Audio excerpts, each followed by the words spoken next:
Sewage gushing from manholes are flooding yards and streets, while exposing years of poor maintenance of already aging infrastructure, exacerbating the stink. Well, the Vaal Dam just one of those countless examples.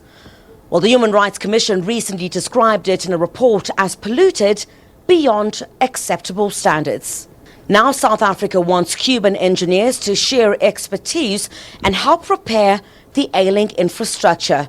But an engineering professional here at home with over 20 years' experience says the industry feels insulted.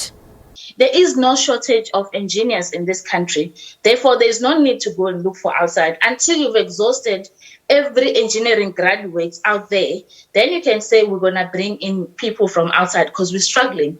The civil engineering sector has raised a red flag.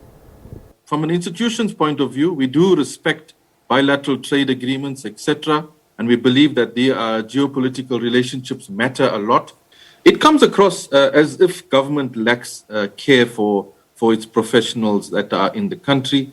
Its regard for professionals as not being good enough. There was comments around the local engineers not being skilled and in need of training and the like. And I think this is where this discouragement comes and oh, not again kind of comments come out from various corners. But the ministry has dismissed the criticism, saying a call was made for local engineers to come forward, but only 5 companies responded.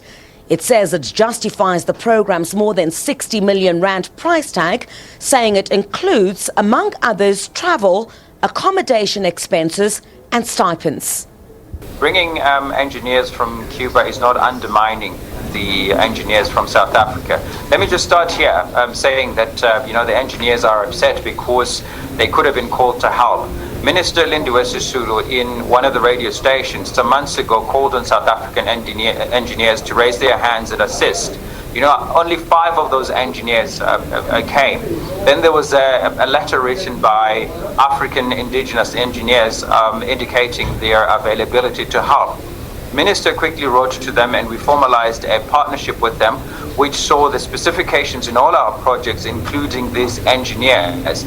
It is a surprise when these calls were made, now that we're told by the likes of Solidarity there are 120 or so engineers. I mean, these engineers are welcome to help where they can.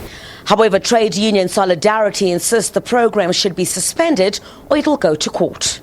It seems it is also illegal. It appears on face value that these engineers do not meet the requirements for registration and licensing of the South African Engineering Council. In its legal letter to the minister, Solidarity asked that this whole Cuban program must be suspended till we get legal certainty. While the industry regulatory body, the Engineering Council of South Africa, EXA, says the process must be properly supervised.